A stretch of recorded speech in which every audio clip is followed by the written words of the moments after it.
GE was getting into building satellites, and so I got into that.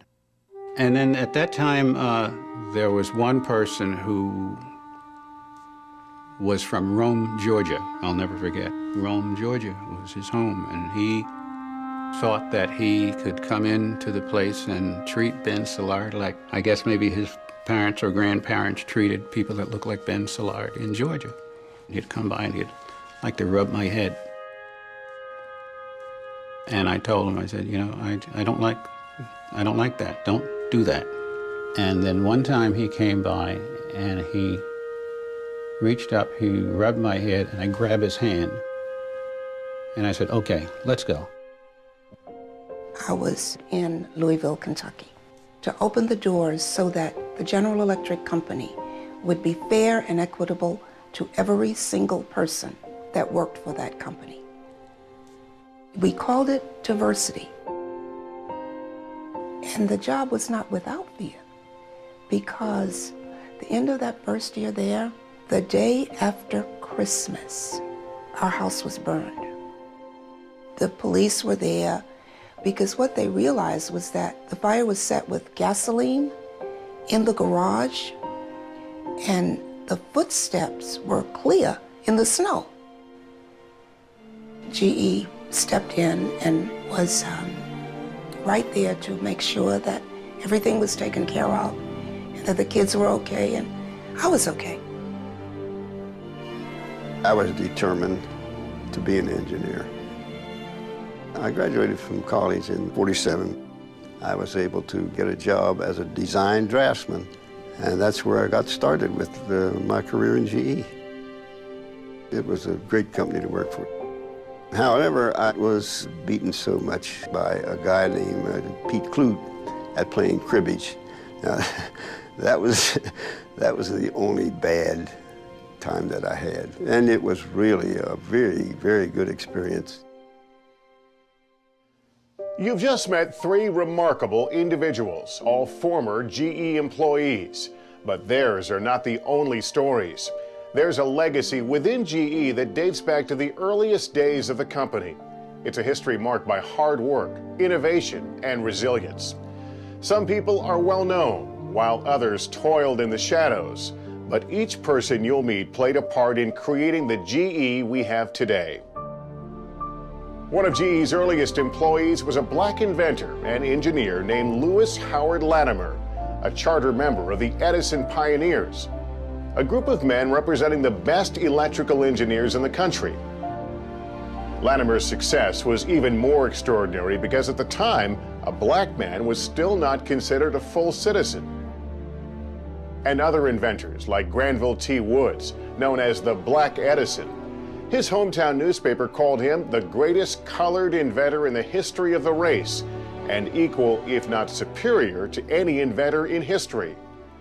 Woods patented more than a dozen devices and sold many of his inventions to GE. GE always sought the best and brightest, like Garrett Morgan, another black inventor who in 1923 patented an early version of the automatic traffic signal. He sold the rights to GE for $40,000. All of these early inventors were sought out by General Electric even at a time when the United States was struggling with institutionalized racism under Jim Crow laws. And another future GE employee was breaking through color barriers in the military. Captain Luther Smith was among the nearly 1,000 black American pilots to earn his wings during World War II at the Tuskegee, Alabama airfield. A decorated officer with the Tuskegee Airmen, Smith flew 133 combat missions over Europe.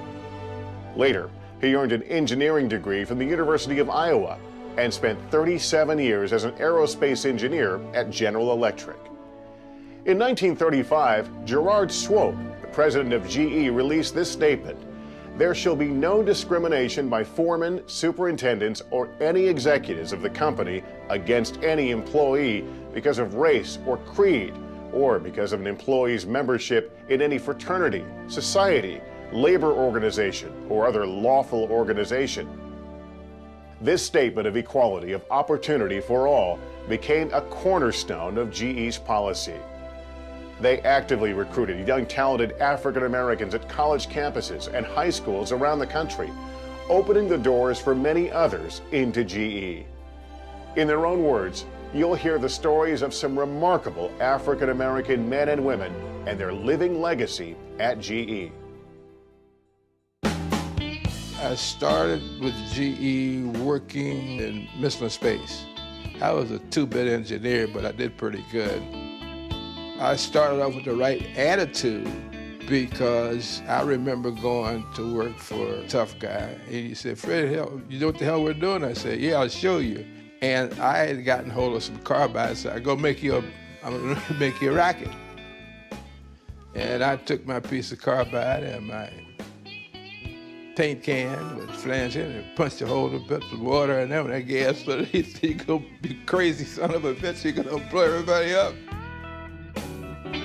But my people skills made me get ahead of everybody and get promoted at GE.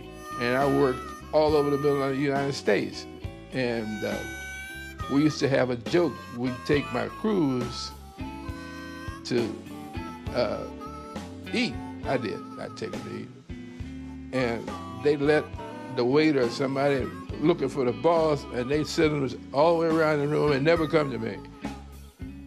I never complained about I'm black, you know. My name was black, you know. So, but my attitude was to be a winner. I wanted to win. My parents were immigrants, so they came to this country having every expectation that their children will fulfill that American dream. One day when I came home with my report card, my mother said, "I did not come to this country for you to get a B." My father said, very specifically, "You have to lift the race." This was all going on during the period of people sitting in at lunch counters. There were separate water fountains, and schools were just being integrated, and the opportunities were not there. The dream of my parents didn't prove to be true everywhere, but you know where it proved to be true? In General Electric. In 1996, I was named Vice President and News Director. It was the first time that such a role had been held by an African American. Did my father know what that meant or what the job was? No. But it was expected because that's what he came here for. When I told my mother, she smiled. She said, "I told you I didn't come to this country for you to get a B." When Jeff Zucker asked me to step into the role of Chief Diversity Officer, I realized, is there a higher role for me to go to in local television? Maybe what I should do is think about working full-time in what had been my avocation my whole life, which is diversity. This is exactly what I wanted to do with my career. I wanted to bring people together and make the connections and stop the distances. And it all happened under GE.